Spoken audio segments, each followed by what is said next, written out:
So the inchoate offences, and we know that inchoate offences speak to the incomplete crimes, right? So they're also known as anticipatory crimes or incomplete crimes, right? And they're criminal acts that involve actions taken towards the commission, right, of a substantive offense, but fall short of that offense, right? So they were intent. It goes towards the offense itself, but it fell a little bit short. But the law has to find a way to correct these individuals. Is it because you only attempted rape means that that's not a law? That's not illegal? That's what we're saying.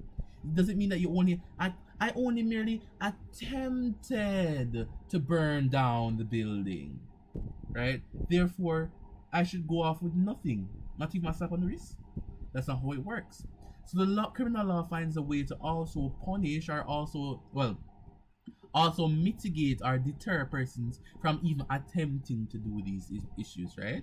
So let's look at this. Parties to a crime. These are the main principles laid out in Elliott and Wood cases and materials of criminal law 1997, page 357. The actual perpetrator of a crime or part of a crime or one who effects it through, right, or is one who affects it through an innocent agent is guilty of the crime of as principal, right? One who does not perpetrate a crime but participates in it is punishable as an accessory if he aids, abets, counsels, or procures the principal offender to commit the crime. Look at that. The principal. Who is the principal? A principal is someone who directly commits a substantive offense or who actively participates in the commission of the crime. Principals can be classified into two categories: the principals of the first degree and principal of the second degree. Principal of the first degree would be a primary perpetrator who carry out the criminal act per se. And the secondary principal or the principal of second degree is someone who is present at the scene of the crime and assists or encourages the commission of the crime, but does not actually carry it out. But how does a principal of second degree delineate from just an accessory to the crime? Let's look at this. An accessory now, right, is someone who aids, abets, counsels, or procures the commission of the crime by another person, right? Without actually participating in the commission of the offense. Notice now the principle of second degree is actually there when the offense is being taken place now, right? But the accessory is not necessarily there.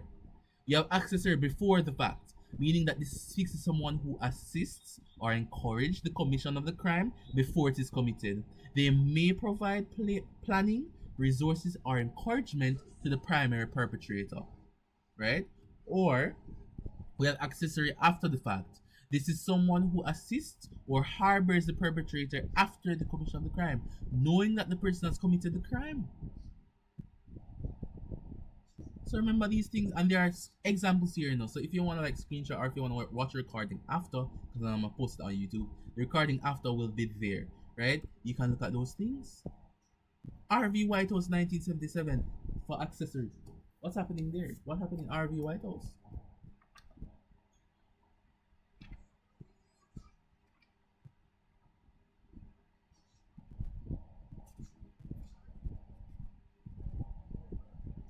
So RV White House, right?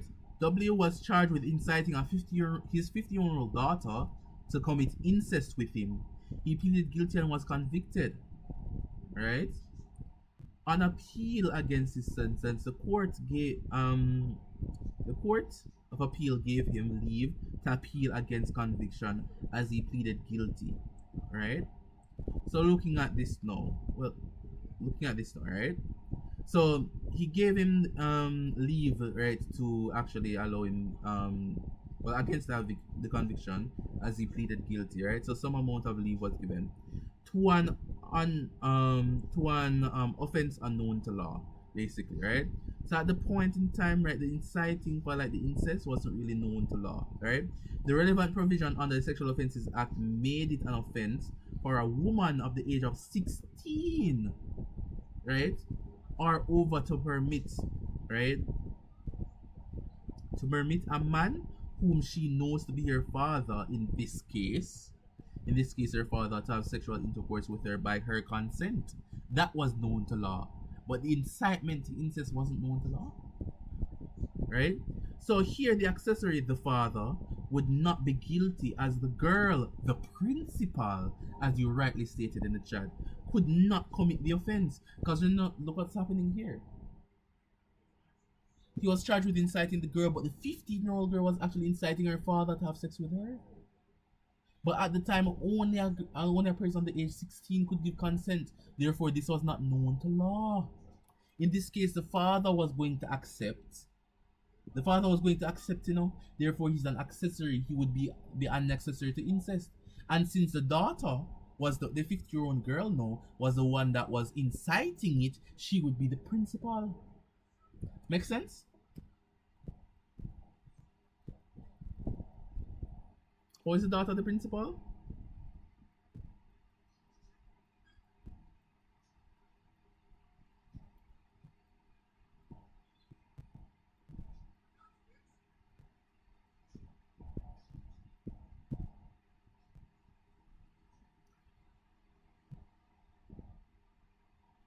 So looking at this, right, the daughter in this case would be the principal, right? Because we're looking at consent,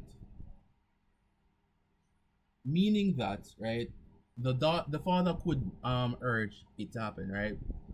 But this is incest, right? It's incest, not rape. Think about it, right? So if it was rape, then the father would be the principal in this case because the father would just rape the 15-year-old girl. But it didn't happen like that. The daughter was the one who gave consent for it not to be rape, but incest. Remember that consent must be given in incest now.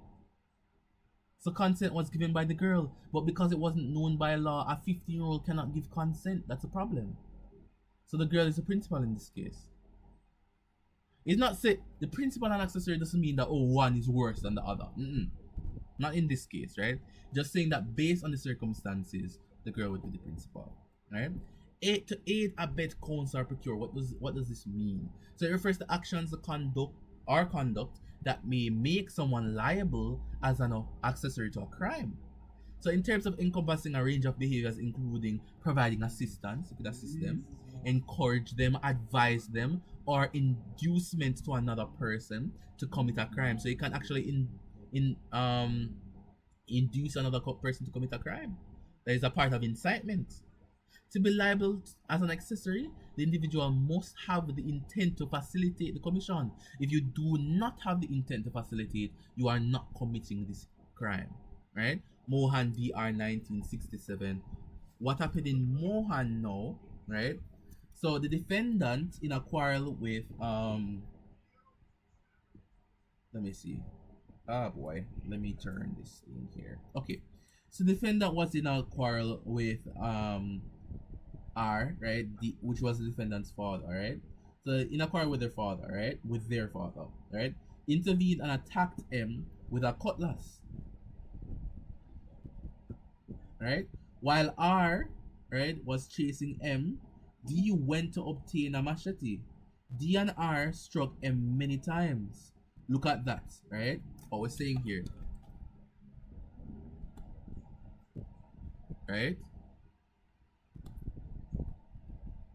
You have D, right?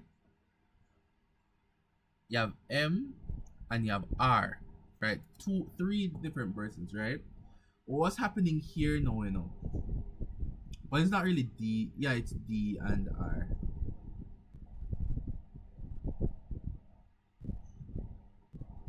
Let's think about this, right? What's happening here now? So what we have is three different individuals, right? There was a fight between M, right, and D, and there's a fight between D's father, right, and M, right? So M's father, right?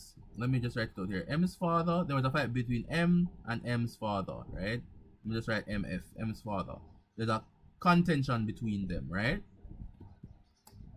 So we look at that there. So M and actually in this case, so M and the father, right? So let's look at that. No, it's actually D's father. Let me fix that, right? The defendant's father. So there was a quarrel between the defendant, right, D and M, right, and then there was D's father attacked M. Yeah, so it's actually that Mohan, right? Mohan defendant and father is R, right? Not necessarily. What we're looking at here is a friend, right? Well, R is D's father. Okay, so let me fix that. Let me do that. Right? Because what I'm doing, the letters confuse myself, right? If they just use words, it doesn't make sense. So let's use this. Let's use this. Just to understand. Alright, let's look at this. M is Mohan, R is the father. R is the father, alright? So we're looking at that. So looking at that. So we're looking at that there, right? And D. So D is the defendant, M is Mohan, and R is the father, right? So what's happening here is that D and M are having conflict. Here, right? So D and M are having conflict here, right? What's happening known is that R, which is D's father, right, intervened and attacked M, right? So R attacked M.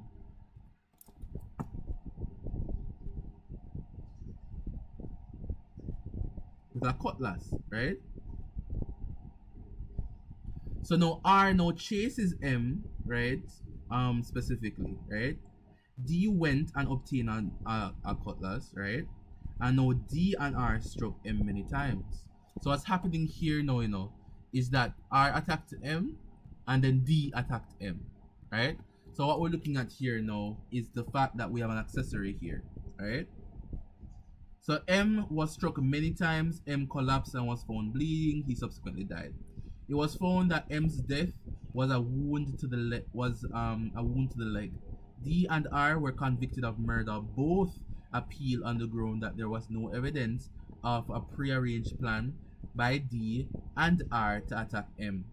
Neither was there evidence for who had struck the fatal blow. So they didn't know who struck the fatal blow in this case. So what we're basically seeing now is that R attacks M and D follows suit, right? Therefore, D is an accessory to a crime, right? So D actually assists in chopping or attacking Mohan, right? Would it be Mohan, right? We're looking at M, right? So D actually assists, right, in actually attacking M. So R committed the first crime, right? Starts attacking M, and then D follows. So this is aiding the crime. So that's what I'm trying to get out there with Mohan v R. Right? So that's what's happening there. Okay? So that's an example of aiding and abetting, counseling or procuring for a crime, right?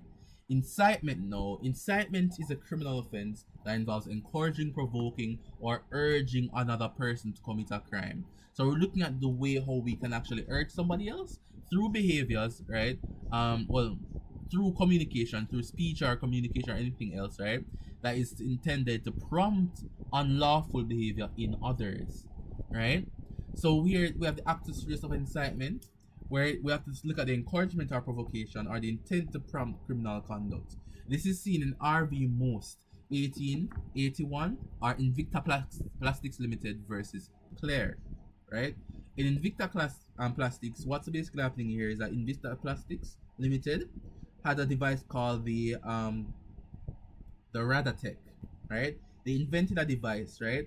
And it could actually it can actually detect the speedometers of some police officers, right? So it could detect when speedometers were being used, right? And it was basically used to detect not only speedometers but the police radar overall, right? So the drivers could detect police radar and those type of things. Now, what was the issue here, right? That was actually seen as actually illegal, right? So selling the product itself by Invicta Plastics isn't illegal, right? But the use of the product is illegal.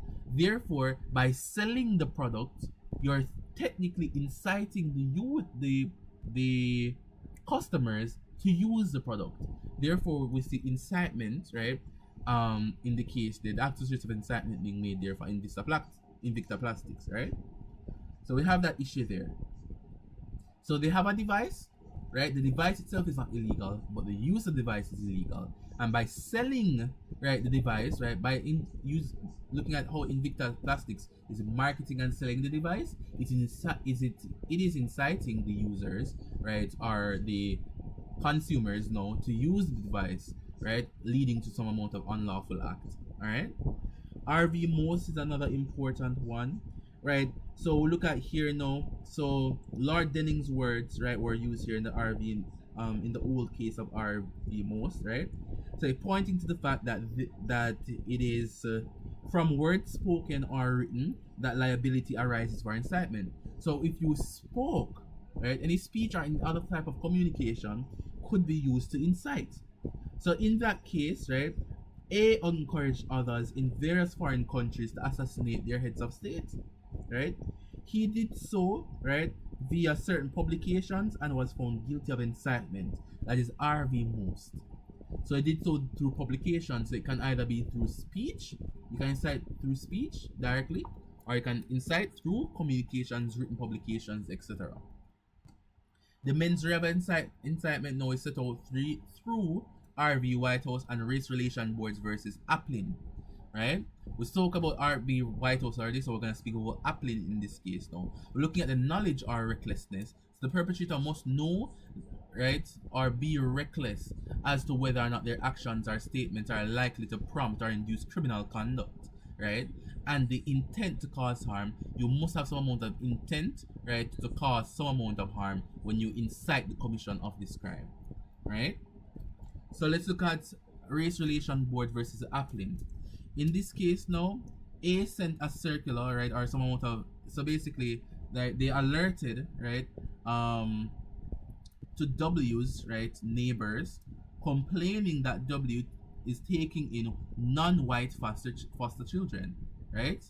A wanted W to take in white foster children only, right? So there was an issue with having non-white children in the neighborhood. She didn't want any non-white children in the neighborhood. How dare the neighbor takes in any non-white foster children, right? So she called the Race Relation Board. Well, she circulated it to the neighbors, complaining rather, right? And they called the Race Relation Board, right? So this, right, the question of whether A's action contributes to the relevant provisions of the Race Relation Act of 1968. So the Race Relation Board took it upon themselves, right? Lord Denning now states, right, it is to that, right, to incite means to urge or spur on by advice, encouragement, or persuasion, not and not otherwise.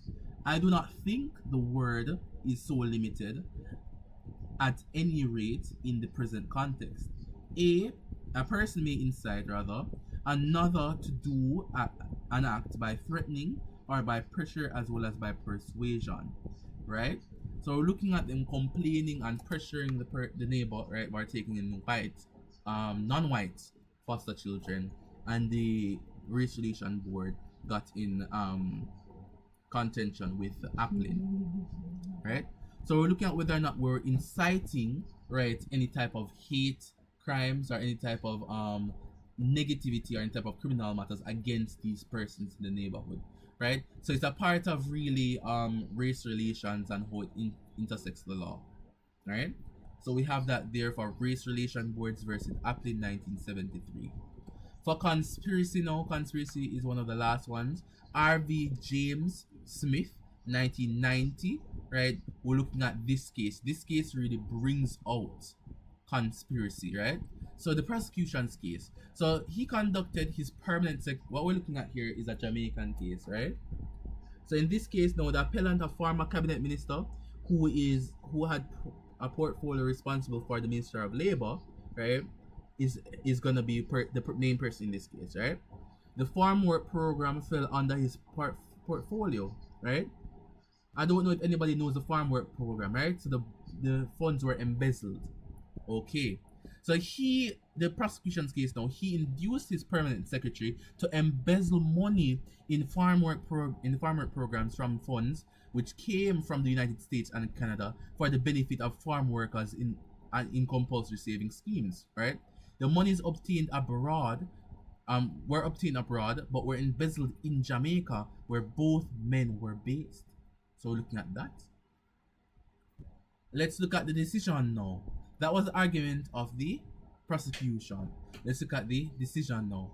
At common law, the indictable misdemeanor of conspiracy is complete by the agreement of two or more persons who are agreed to carry into effect an unlawful act, and depends not merely on the intention of two or more, but the agreement. It's not the intention only, but the agreement of the two to do the unlawful act. This law, R.V. Smith, James Smith, right, 1990 Jamaican case, sets out the definition of conspiracy. This means where two or more persons engage in common enterprise, the acts and declarations of one in pursuance of the common purpose are admissible against the other, right? And we must note now in this case that the permanent secretary cooperated with police and testified against the former minister. The major agreement to commit the act, right, having been made in Jamaica, even though the object of the agreed concerned person outside Jamaica, right, the concerned person outside Jamaica would not have rendered the men guilty. It was sufficient here that there was evidence of other overt actions and in furtherance of the agreement, such as having been committed both in Jamaica and abroad, right? So looking at what was committed in Jamaica and what was committed abroad, right?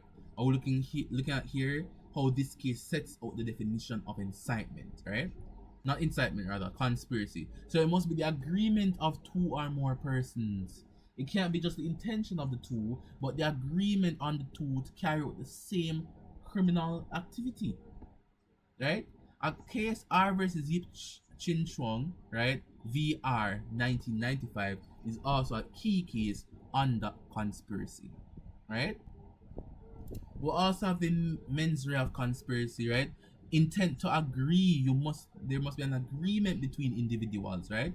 Intent to commit the substantive offense, meaning that both must agree to commit the offense and must be knowingly agreeing this to commit this, right? Because you can conspire with somebody who unknowingly knows what you're doing, they don't know what you're doing, but they just carry on, right? But if they know, that would be a part of conspiracy. Knowledge of the object of conspiracy, so they must have some amount of specific specific knowledge of the criminal objective or the purpose of the conspiracy, right? And they must have the intent to participate. They must intend to participate in bringing about the state of affairs that will commit the actus reus, right? We're looking at the intention, the agreement, the knowledge of the object of conspiracy, and the knowledge of what they're trying to commit. These things will constitute conspiracy, as seen in R.V. James Smith. You also have conspiracy to corrupt public morals and outrage public decency, as seen in Shaw v. DPP and Nuller v. DPP, right? So, it is really interesting, right, how cases from the start of the syllabus come back here at the end of the syllabus, right? Looking at those conspiracy cases, and I know that you guys know these cases, and I know that you guys know what conspiracy speaks to right now and how it applies to public morals and public decency. So we spoke about it with the intersection of morality and the law in module 1. All right. We also have attempts, right? So we have to look at the attempts. We basically speak about the fact that the attempts crimes involve taking substantial steps towards the commission of a substantive offense, right? So the attempt is not merely, okay, right, I want to rob the bank, so I went outside of my house and turned back. That is not attempting, right? You must take substantial steps towards the commission of the crime. The actus reus of attempt is now stated, right? You must take substantial steps. So the perpetrator must take a substantial step towards the commission of the crime of the substantive or the substantive offense, right? The step must go beyond mere preparation, right? You can't just prepare for it. That is not attempt, right? So it must go beyond mere preparation and demonstrate a clear intent to carry out the crime, right? So if we're looking at that now, if you intend to burgle, I just like the word burgle. If you intend to actually like commit burglary, right? You must let's say that you gather the appropriate tools, you've been watching the house, you're prepared for it, right? You know when the person is not home, you know the floor plan, you know what you're going to do, you set out the steps and the plans and what you're going to steal and what you're going to do, right? And you actually go out now into the field and you stop at the door and you said, okay, right, I am going to do this. But let's say that you're caught, right? Or I don't know, the loving embrace of the Lord stops you, right? You have not actually committed the crime, right?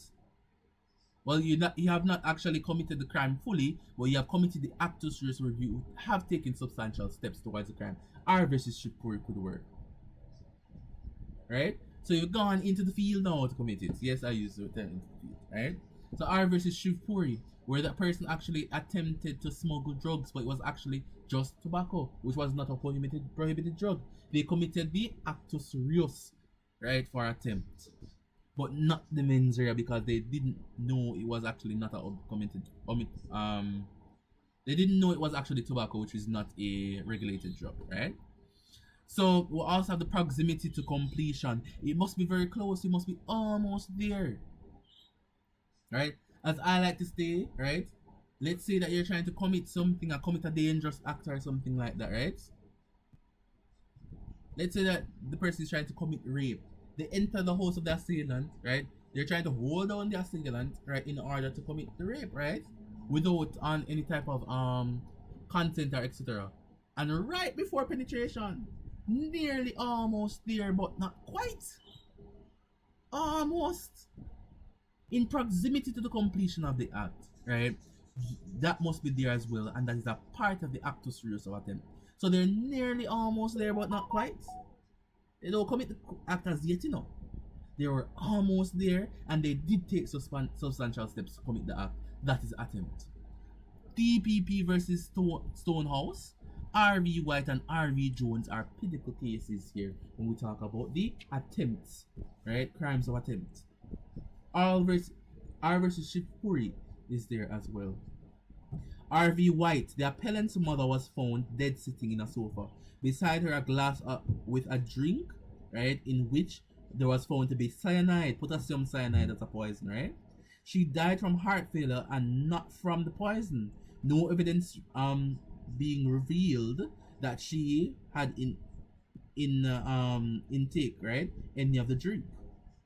It was also found that even if she drank, right, a quantity of the poison, right, was seen in the glass, it would not have been sufficient to kill her. What is happening here now? Some persons may argue now, okay, RV White, somebody poisoned the drink and the mother died of heart attack. Novus actus intervene. No, don't even got there, so. There was no novus actus interveniens, and there would not be any use of novus actus interveniens or causation. They stated in the case that the cyanide would not have been enough to kill her, anyways. So whether or not it would not kill her, so there would be no talk of novus actus interveniens, because it would not have resulted in her death, right? No break in the chain of causation, lovely. When even if she drank it, would be no novus actus interveniens, lovely, right? And we're seeing that she died of a heart attack. So the person who tried to poison her, right? She didn't die of the poison, but of a heart attack. So they took the steps, right? The actus reus, the steps, putting, right, the cyanide in the water, and they were close to the completion, the proximity to completion, bringing the glass to the woman, right? But she died of a heart attack. So it was so close. The actus reus was met in RV White. I don't know if I sound like I'm dying, right? But law is just, it's so good. It's just such a wonderful subject, right? It is the best of all the humanities subjects, right? It's always second to history, of course, but law is a lovely subject, right? Let's look at this now. The mens rea. Where do we get the mens rea from now? You must have the intent to commit the offense, and you must have knowledge of the illegality of the act. Meaning, say, you must know the offense, and you must know that you must know that you want to commit the offense, right? There must be some amount of subjective or not subjective, some amount of specific or oblique intent. There must be caused by the reasonable man that you know that these offences will come out. Not the offences, the circumstances will come about, right? Even if it's reckless or negligent, right? It's still some amount of culpability, right? The knowledge of the illegality, you must know that the act is illegal. That's how it suffice. That's how the mens rea comes about. R.V. Mohan, right? We know about R.V. Mohan. We spoke about R.V. Mohan, right? Of R.V. Mohan here. This is actually a different R.V. Mohan still.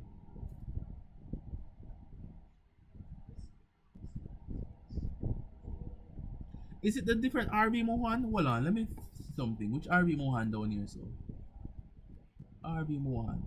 It probably is the appeal before, no? Where's R.V. Mohan? Give me a moment. I'm sorry. 1967. No, it's a different R.V. Mohan. The dates are different. Different R.V. Mohan. Alright. I don't know what's it with people and people named, with law and the people named Mohan, but okay. R.V. Mohan. Let's look at it. Right? What happened in the case, right? So M drove a car directly towards a policeman who managed to jump out of the way, right? M was convicted of attempting to cause grievous bodily harm to the policeman as a result of his driving. So he drove directly to the policeman. Let's see what was being said in the Smith and Hogan Criminal Law 2002. An attempt to commit a crime itself is an offense. Often, it's a grave offense, right? Who is saying this? This is from James, right? Leading Justice. Justice James. This is what he's saying. An attempt to commit a crime in and of itself is an offense. Often it is a grave offense. Often it is morally culpable as the culpable as the completed offense which is attempted but not in fact committed, right? The court must not strain to bring within the offense of attempt conduct, right, which does not fall within the well-established bounds of the offense. On the contrary, the court must safeguard against extension of those bounds saved by the authority of Parliament. Right? Looking at that, the bounds are presently set requiring proof of specific intent, a decision to bring about insofar as it lies within the accused power, the commission of the offense which it is alleged, right, to the accused attempt to commit, no matter whether the accused desired the consequence of his act or not, right? So what was happening here? R.V. Mohan 1976 speaks to the definition and the nature of attempts as crimes, right? We also see it in R.V. Khan, right? R.V. Khan and others. It's also there. And Justice Russell would have spoken about that, right? A man does not recklessly have sexual intercourse. We're looking at R.V. Khan was a attempted rape situation, right? So K and 5 other men were charged with rape and attempted rape of a 16-year-old girl, right? So some of them did rape her, but the others did not rape her. It wasn't in time wasn't sufficient, right? Right? So we're looking at the rape of a 16-year-old girl there, right? So K and some other men, right? So I think it was 2 or 3 of the men raped her, and the other 2, including Khan, did not. Right? So Russell speaks that no, a man does not recklessly have sexual intercourse or does not recklessly attempt it. They just do. A man don't just get up and just fall upon the 16-year-old girl. So I know so it work. You don't just get up and slip on a banana peel and just end up in sexual intercourse. It doesn't work like that, right? There must be specific acts taken, specific steps taken, right? Recklessness in rape and attempted rape arises not in relation to the physical act, but of the accused. Well, not to the physical act of the accused, right? But only in his state of mind when engaged in the activity of having or attempting to have sexual intercourse, right? So it doesn't speak to the fact alone, right? But the mens rea can constitute the rape in that case, right? So we have the mens rea and we have the actus reus of attempts, and that brings us to the end of that, right? Of criminal law generally, right?